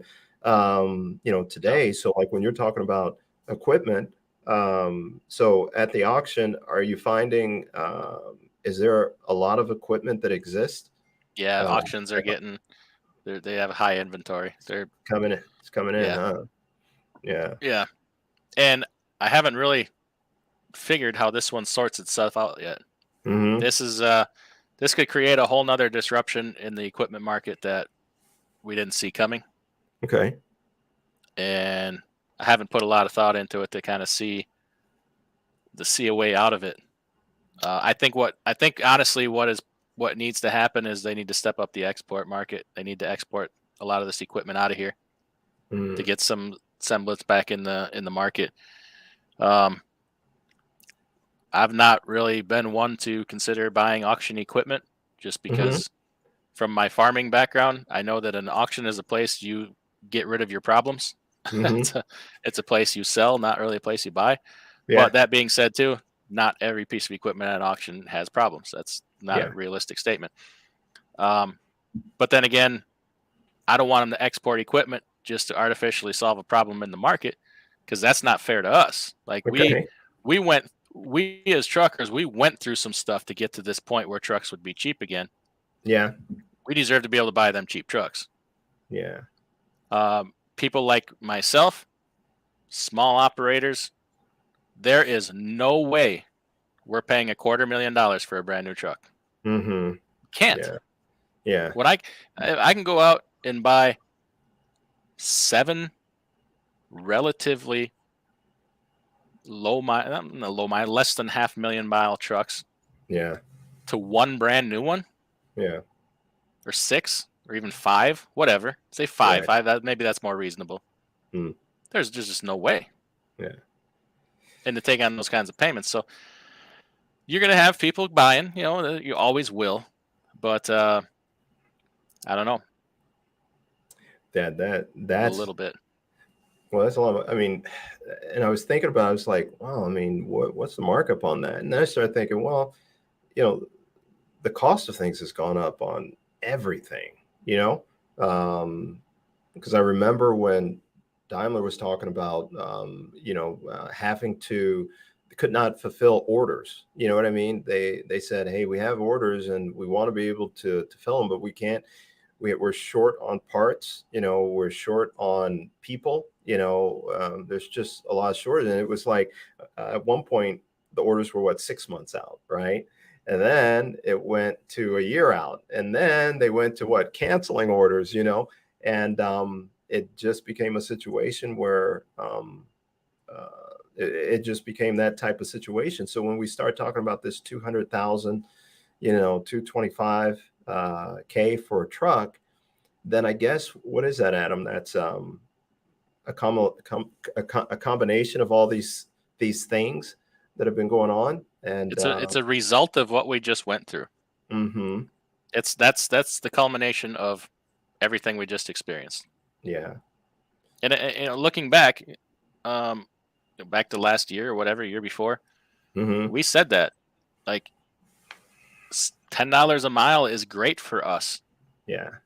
We want it, take it, but it's really bad for the economy in the long run. Yeah. And now we're starting to see that. Yeah. That's how we got to $300,000 trucks. That's Yeah. how we got to $200 an hour shop rates. Yeah. Yeah. Yeah. There's you. Yeah. And plus, you've Don't got, get me wrong. We took that money all day long. And I'll hey, take it again. And I'll take it again.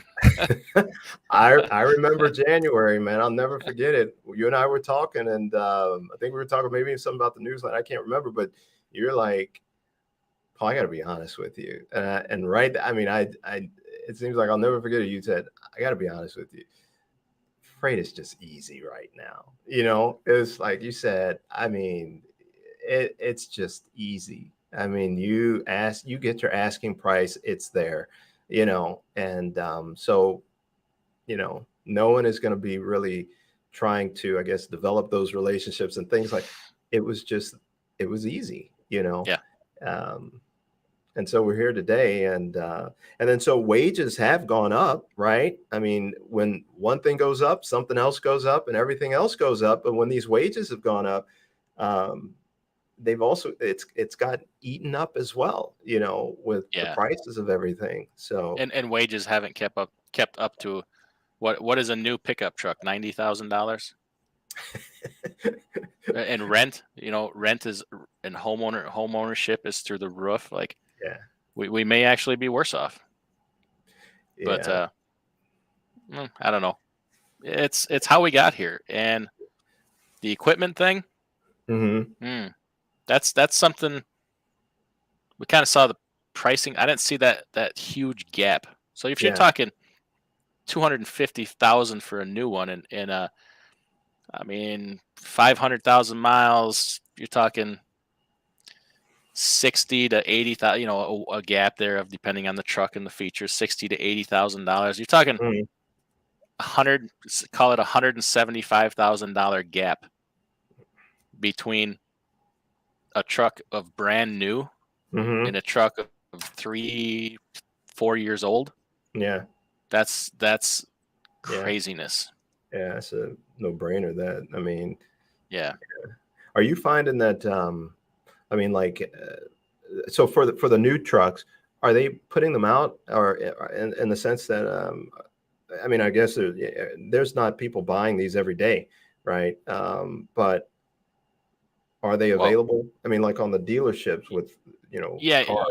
you can get them. There's a truck Mm, place pretty popular with mhm, small people called Lone Mountain, and they okay. deal with specifically like people like us, small 1, 2, 3, 4 truck guys Mhm, just want to buy on us, but they make it possible for you to get in a program to buy a brand new truck.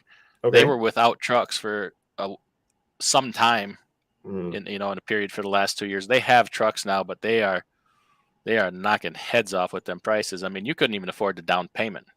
A lot of them yeah. are $50,000, $60,000 for a down payment, Oh my. and Wow. then three That's thousand dollars a month for 60 months. uh, I'm like, ugh. So there's that. I forgot where I was going with that. I was asking if the trucks are available Oh yeah, there. yeah.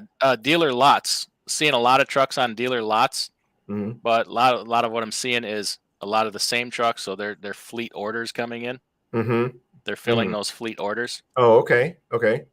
So we're So there now, okay. which will be there's going to be more used equipment coming in on trade, but because of the extended trade cycles, you're going to Mhm, have instead of those trucks having 4 to 500,000 miles on them, they're going to mhm. have 700,000 800,000 miles on them, Right. and they're still going to be expensive.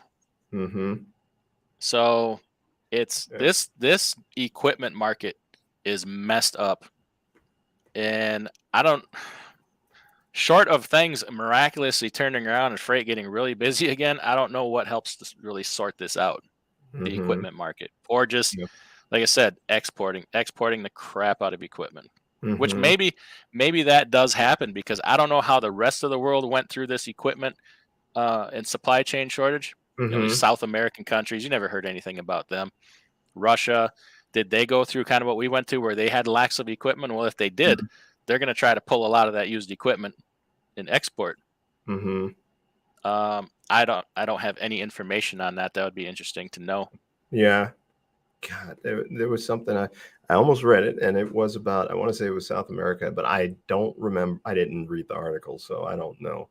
But so let's say like we were talking about that there's a lot of a lot of new entries right into the market. So you do have like you said, there's the fleet.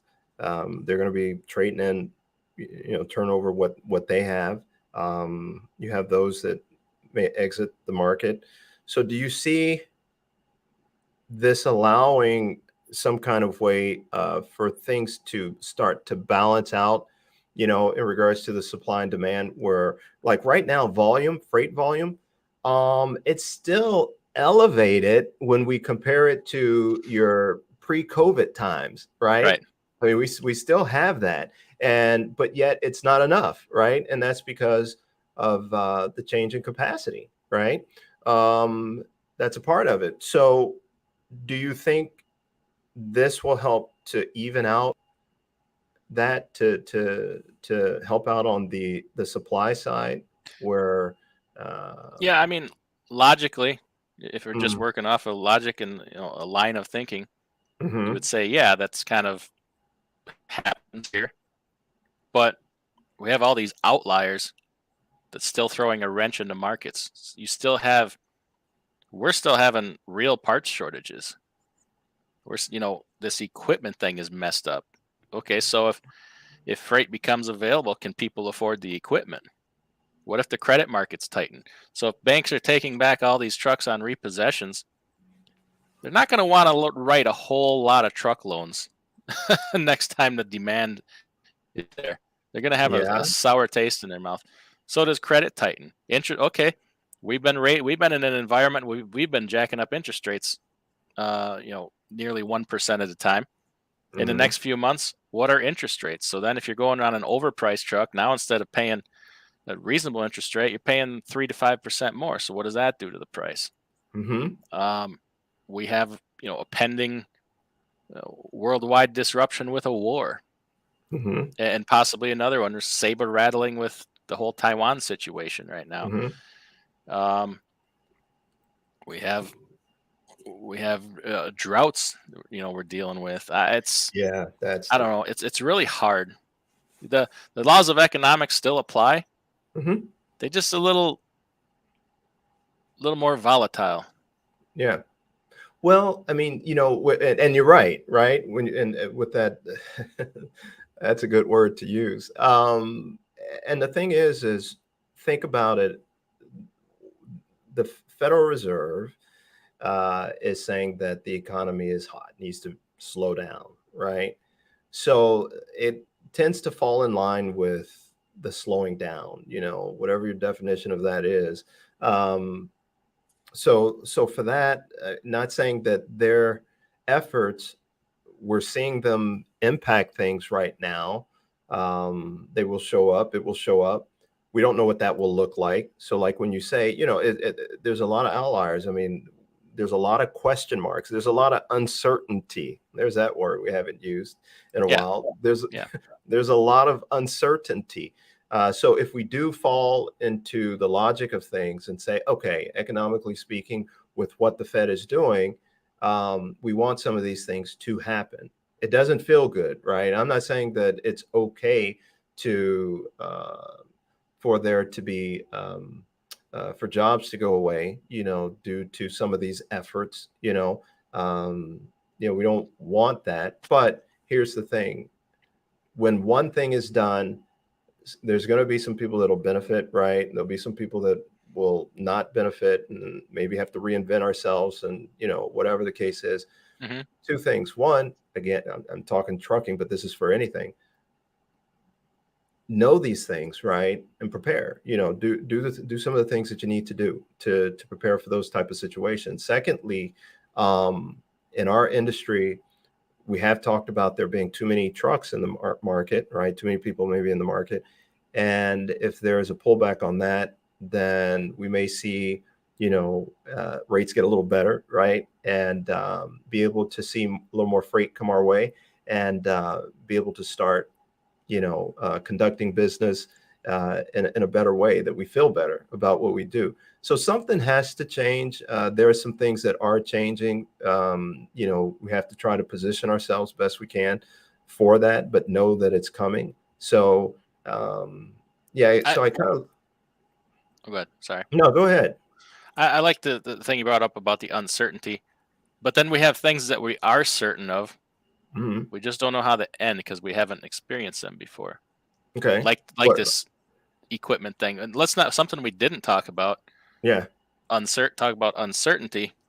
We may have another virus type situation. Mm-hmm. We have, something else apparently going around now that's making its way through the states. Mm-hmm. Where does that go? And what do we do different about it this time versus last time? Do we You're shut asking, down? what did we learn? That's what you're asking. Well, yeah, what did we or well, how do we react? Do Right. we shut down an economy again? Do we Right. I mean, I hope not. We're still not recovered from the last one. Right. What does that look like? How many Yeah. businesses we lost in the last one? Could you imagine doing it again? Yeah. There's a whole lot of things there.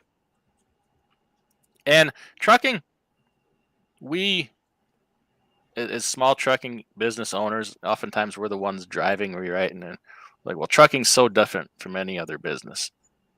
The biggest respect that is different is the lifestyle you live as a driver. Mm. Like, it's a different kind of job operating a truck. Mm-hmm. We live in the truck, sleep in the truck, eat in the truck. You're on the Mm-hmm. road. You're away from home. You're traveling. Yeah.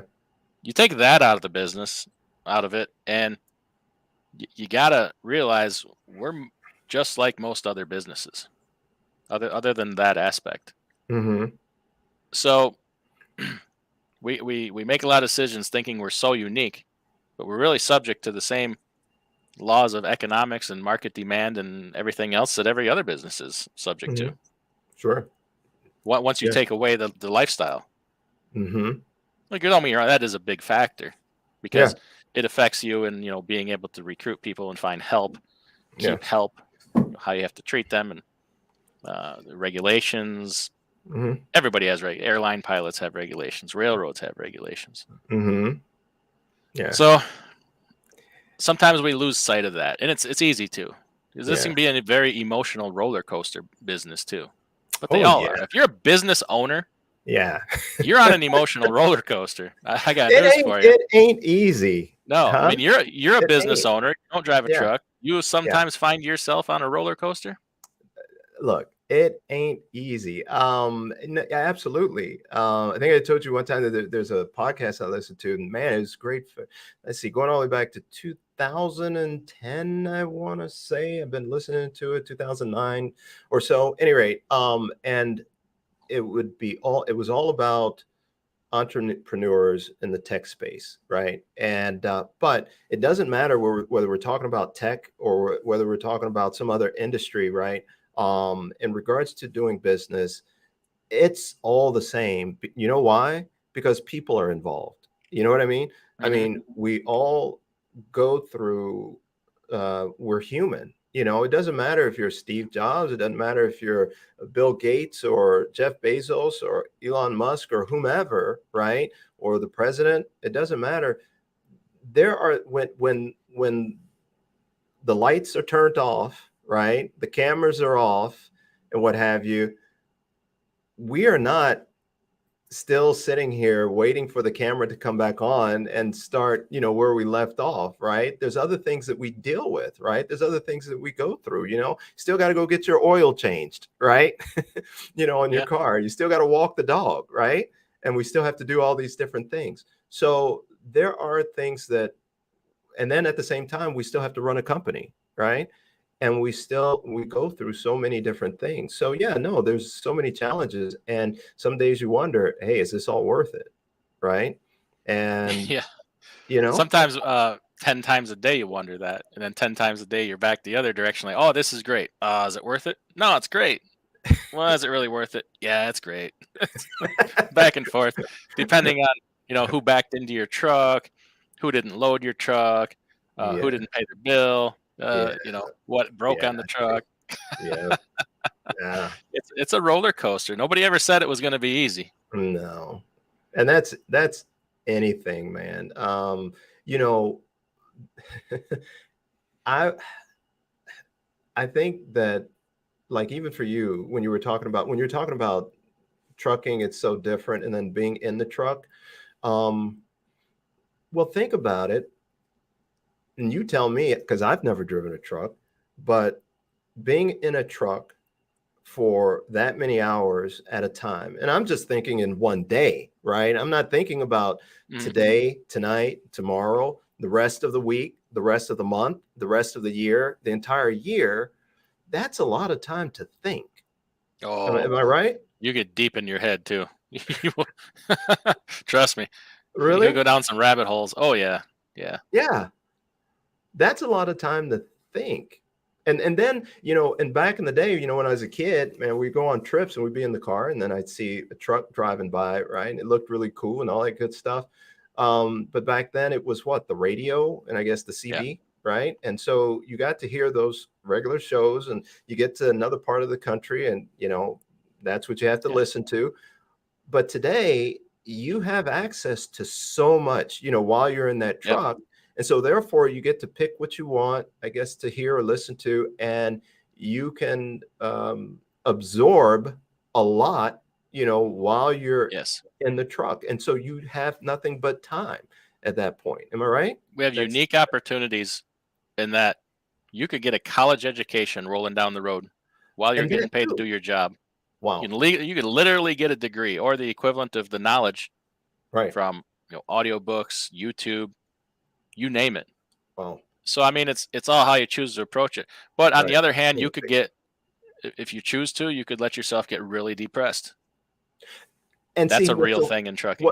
what's so funny is that that's kind of the direction I was going with it. But when you brought up the other side, right, with what you said, it's like you're absolutely right. You know what I'm saying? So You could, that is a unique yeah, situation. You yeah, you know, could drive straight down the road for 5 hours, and yeah. in that time, learn everything you need to know about accounting, or business administration, or managing people, and get deep into it. Wow. It's the Hmm. opportunity. We always, are upset about things suck in trucking, but man, the opportunity in trucking. Plus, trucking largely affords you the financial ability to do things. So get this education and still have the money left to go do something with it. as far as trucking in your business.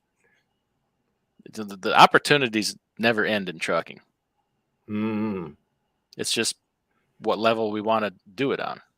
Wow, that the way the see with what you just said, that I'm not going to say, well, it helped me what you just said, to kind of bring some things together, especially for what I've been trying to do and for what you and I have been talking about, right?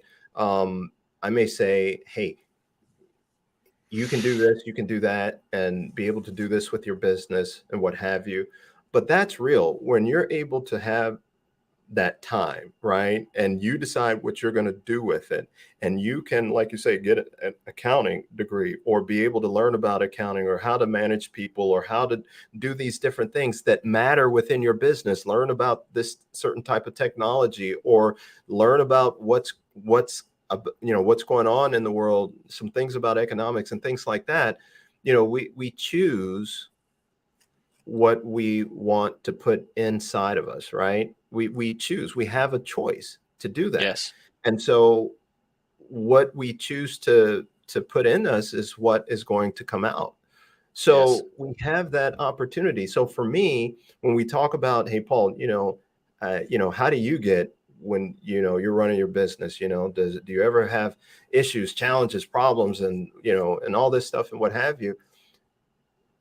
The one thing I don't have, right? I don't have the opportunity to be in a truck and then be able to focus in on something that I can learn about. I told you what I tell you a couple months ago, or even I guess a few weeks ago as well.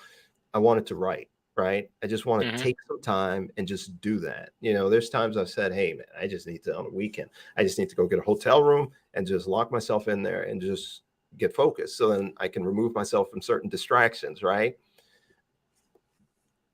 I'm in a truck and I have an opportunity to maybe not actually just write, but I have an opportunity to absorb information, right? Here it becomes challenging for me, right? I got to set aside a couple of hours, right? So that's a unique situation to be in, to be able to gain like that. And I think that's really, Yeah, you still have responsibilities and a job to do, but it's whichever way you want to make it. yeah, You have the choice. You can do that. You can gain, hell, you could just say, I don't want to educate myself. I want to be entertained and distracted. Well, you can do that too. You just right. find the material that entertains you. Or you can say, this is stupid. I'm regulated within an inch of my life. I don't have any control. I'm just gonna be bitter. I'm gonna Mhm. whatever. You have Yeah, that choice too. yeah, You have some choices. yeah. Yeah. Yeah, that'll result into something tomorrow, that They they they have not yet found a way to take your free thought away from you. mm, Now we have Neuralink coming from Elon Musk, so we'll see. But as of uh, right now, you still have the right to your thoughts. Neuralink. What is that? What Oh, is it's a sub company of Tesla. okay. So they have invented and proven concept and tested on some animals a brain chip implant. Okay. So I think I've heard some. Okay, yeah. What does that do? What are they? It's Oh, apparently whatever they want it to do. They can, I don't know, put thoughts in your head, read thoughts, control your brain, or I don't know the whole full thing, but it's out there. Look into it. It's kind of scary if you ask me. and this is ultimately, is this being tested for human I don't think it's been done on humans use? yet, but Right. they've put it in animals. And what's it called? Is Neuralink? Neuralink, Neuralink, something like that. Okay. Some variation Um, of that. okay. Well, that is interesting. Well, But you still have your free thoughts for yeah. the moment. Yeah. Okay. Or then I guess you can, that Neuralink. I guess you can implant other thoughts, maybe too. Is I that don't know. I think you can download and stuff right to your brain. Yeah. supposedly. I don't know. Okay. Like, All if I right. want to learn Spanish, I don't know. Can I take and put Spanish into the Neuralink and suddenly I can speak Spanish? I have Oh, no. I'm making things up, folks. I have no okay. idea how it works. All right. Uh, Like but Matrix or but I know something. it does exist. Okay. All right. All right. Cool. Well, yeah. No. Until then, Until then, until there's then, audiobooks, right? there's audiobooks. Yeah. Are you in the audiobooks? Oh, absolutely. Yeah. Yeah, yeah, big time. Yeah. Yeah. I tried to get. I need to do that. I need to. I don't know I why would I say haven't. for the past 10 to 12 years Yeah. of my trucking career, Yeah. I would barely ever turn on the radio. It was before I would leave home. I got an MP3 player. I would download dozens of podcasts, Mm-hmm. different things I was interested in. Some educational, some entertaining. Mm-hmm. And between podcasts and audiobooks, I couldn't tell you how many times I actually turned on the regular radio and Yeah. gave up satellite radio many years ago because eventually I was paying all this money to listen to nothing that was on. Mm-hmm. So yeah, I'm a big fan, and most of it's you get it largely for free. Oh yeah. Yeah, So podcasts. I've never paid for a podcast. So is it that? So then, I know there's a lot of podcasts. Okay, so when I was younger, I'm talking about, I don't know, 6, 7, or whatever, 8. I would listen to AM station, right? And I would just listen to them talk, and for some reason, I don't know why I was attracted to that. And so I listened to a lot of that, and over the years, I continued to, and then podcast. It's probably more, I guess, topic oriented, right? Where someone maybe focuses on the economy, right? And they just talk about the economy or whatever it is that they want to talk about. That's what they talk about. And so you have an opportunity to access that. And there's a lot of free stuff, right? I guess a Hmm. lot of free podcasts that you can access.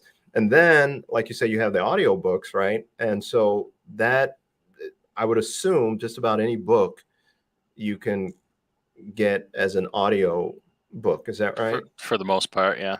For the most part, okay. And then with that, do these audiobooks, and I'm sorry, I'm just probably very late to the party. When these people are talking or reading them, are they are they interesting people? To That's the listen. key is finding a book with a great narrator. Some of them, if they have really good skills, Mm-hmm. they draw you in and you're part of the story. Hmm. Others, if there's something you don't like about their voice or their tendencies, it can just kind of be off-putting. So Huh. Huh. And depending upon the topic too, I would imagine, or like subject, if it's just a novel or if it's more technical, that would I have to check that out. Uh, yeah,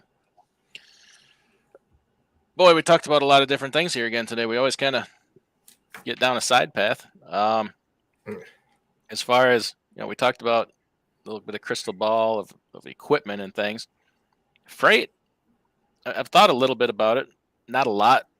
yeah, Somebody asked last night about fuel prices. yeah. Where do you see fuel prices this time next year? And I kind of said I think they're largely the same.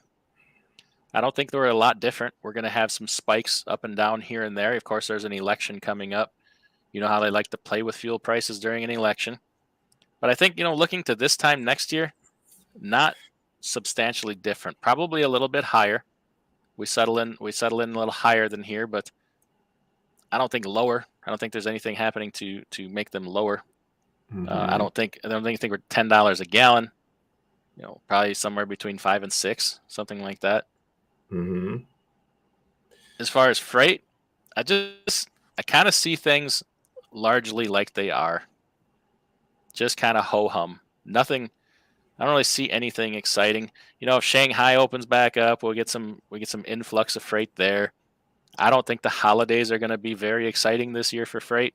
I think things are just kind of ho hum for the rest of the year. Beginning part of next year, probably not very great. After the Christmas holiday, that January, February is kind of probably slow. But then I think we kind of return to this. just kind of ho-hum putting along. Do you have any thoughts on that, or do you have any information or statistics on that?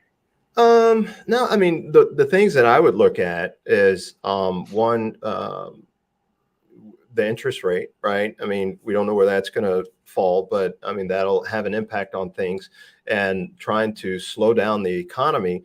There's a lot of things that can be impacted there. And at the same time, I think, and have thought even, last year, this year, we'll see credit card balances go up, right? So when you get to the holiday season, people still want to spend money, right? Even money they don't have, right? Right. So my thing is what is that going to look like? What are people going to be doing at that point? Putting things on their credit cards, and if so, well, again, we're still talking about interest rates, right? So then you're going to have people paying more, could be paying more on those cards. So getting into next year,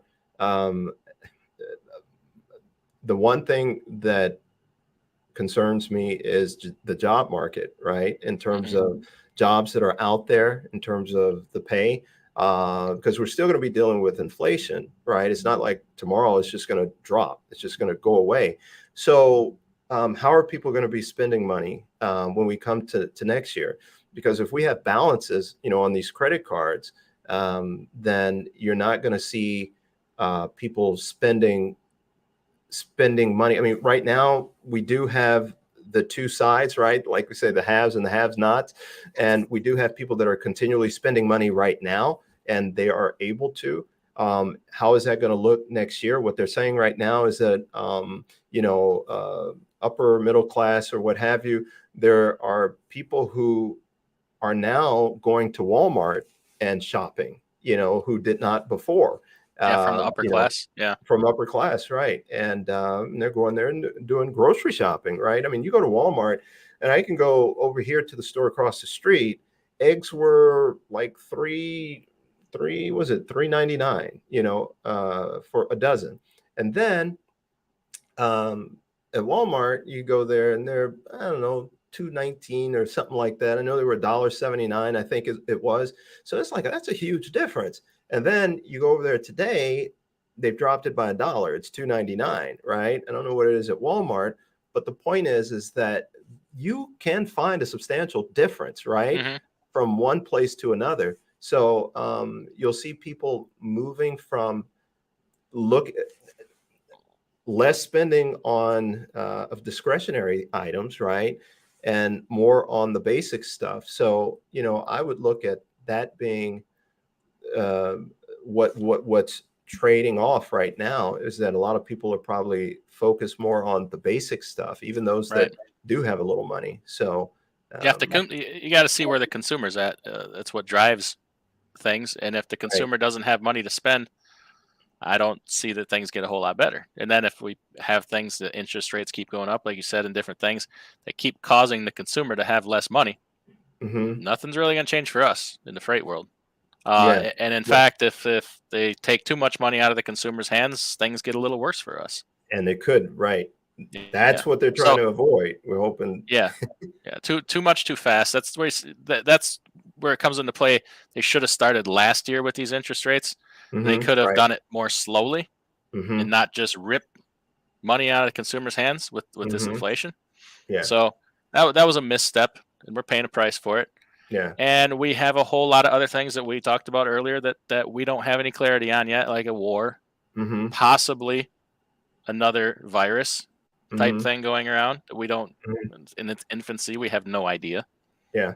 And what all comes with that. And then the same old thing, inflation, the same old things we've been dealing with. So yeah, I don't really see much happening to change things for the better. If you ask me, it hums along with the possibility of even declining more. Yeah. Depending on a whole bunch of things that we don't necessarily even know about yet. Right. Well, I mean, you think, like you were talking about with fuel, I mean, we've seen it come down. I mean, you have, fear of a recession, right? So you see people moving out of that sector and prices coming down. So if that continues, as we talk about, we're trying to, we want price of things to come down. And if consumers don't have money, right, to spend and what have you, then they're not going to be putting money at the pump, and therefore you're not going to have people investing, and therefore prices will come down. So yeah, I agree with you. I don't see things shooting up in a crazy way unless with this Putin invasion, something happens there where, you've got Europe this winter, which will be interesting to see what happens there. How are they going to handle the winter? You know what I mean? The winter months, the cold months, in terms of fuel. Right. So there are so many different things to look at, and you can look at them all and get a feel for what's going on right now. But it's all like a grade card, man. It's like going to school.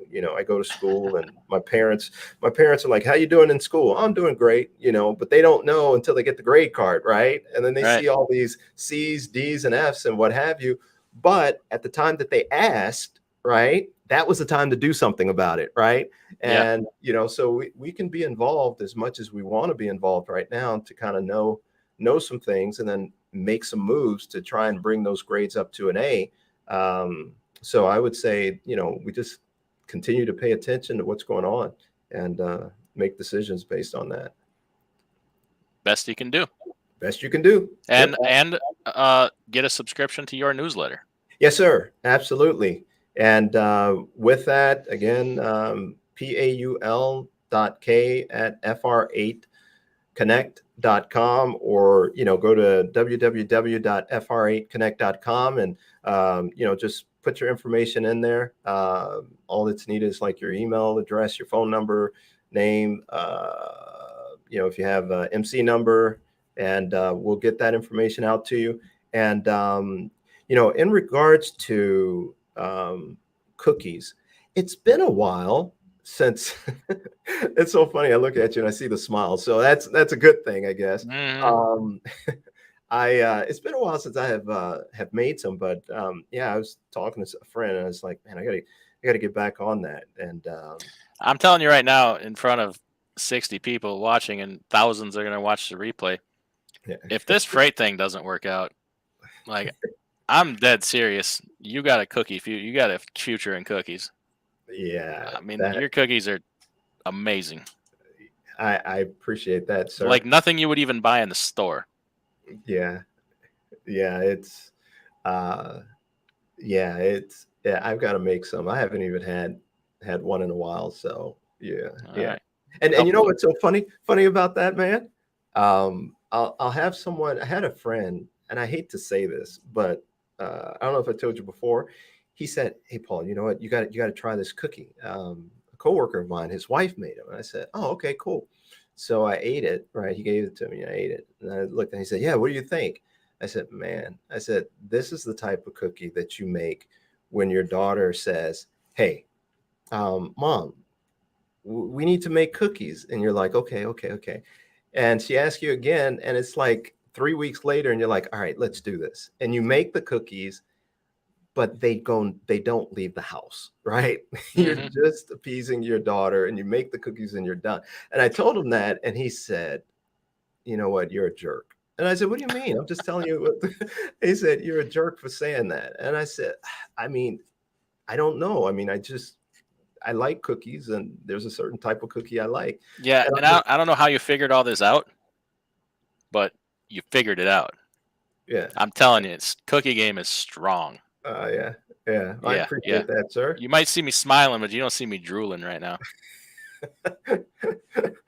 Yeah. Well, Yeah, I appreciate that. Yeah. yeah. So let's keep that on the back burner. Yes, sir. We shall do that. We should All do right. that. Well, anything else we can touch on here before we go? We should probably be 2 hours into this. I don't want to keep you all day. You were gracious enough to give us a lot of your time here. No, man, I appreciate you. I think we talked a lot about a lot of stuff, man, and we just keep moving on. It's a new day, new thing, right? And it'll be that way in a week and a month or two, and we'll just try and keep up with it all. Yeah. And hey, everybody out there, you know, if YouTube's got you down on trucking, don't before you, if you're thinking about giving it up or throwing in the towel, try something different first.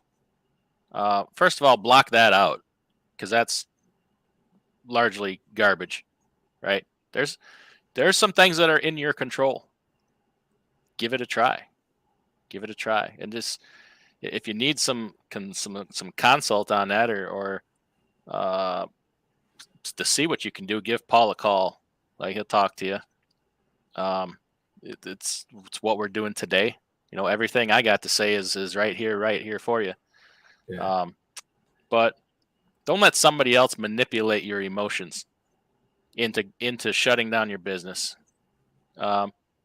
Make that decision for yourself if you're going to make it, and leave it all like Kobe Bryant used to do. Leave it all on the court, man.